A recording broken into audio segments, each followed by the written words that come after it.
بسم اللہ الرحمن الرحیم۔ ایک ماسٹر نے بچوں سے سوال پوچھا، آپ بڑے ہو کر کیا بننا چاہتے ہو؟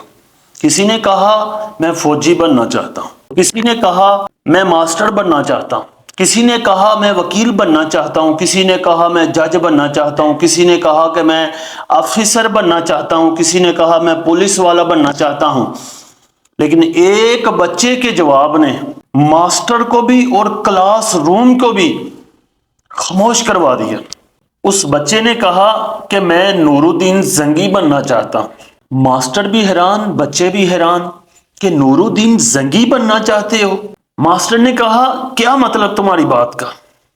بچے نے کہا میری ماں مجھے صحابہ کرام اور صلاح الدین ایوبی اور نور الدین زنگی کے واقعات سناتی ہے، اور میری ماں نے مجھے بتایا ہے کہ نبی علیہ السلام نے حضرت نور الدین زنگی علیہ الرحمہ کو اپنی خواب میں آ کر کہا تھا میرے جسم کو دو کافر، دو یہودی تکلیف دے رہے ہیں، تو آ کر ان کو ختم کر۔ اس بچے نے کہا میں ایسا بننا چاہتا ہوں، ایسا نیک مرد بننا چاہتا ہوں۔ تو ماسٹر اور سب بچے خاموش ہو گئے۔ اتنا بڑا جواب وہی بچہ دے سکتا ہے جس کے ماں باپ نے اس کی اچھی پرورش کی ہو۔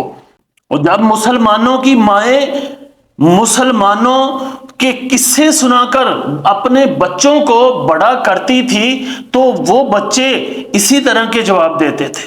جنگ احد کے دوران مسلمانوں کو آدمیوں کی، مردوں کی انتہائی ضرورت ہے۔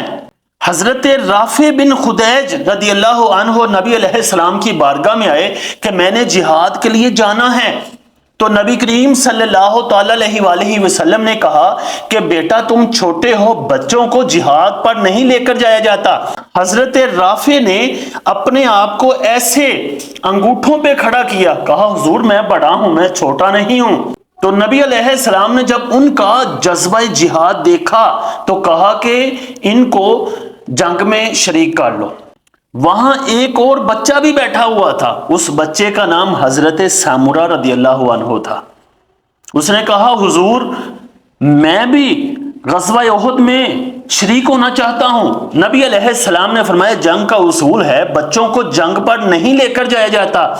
تو انہوں نے کہا کہ آپ رافع بن خدیج کو تو لے کر جا رہے ہیں، اور میں رافع بن خدیج سے زیادہ طاقتور ہوں، آپ میری حضرت رافع سے کشتی کروا لیں کہ میں ان کو اگر پچھاڑ لوں تو مجھے لے جانا، ورنہ مجھے چھوڑ جانا۔ تو ان کی کشتی کروائی گئی، تو حضرت سامورہ نے حضرت رافع کو گرا لیا۔ تو نبی علیہ السلام نے ان دونوں کا جذبہ دیکھ کر ان کو جہاد میں شریک کر لیا۔ یعنی مسلمانوں کی مائیں اپنے بچوں کی ایسی تربیت کرتی تھی۔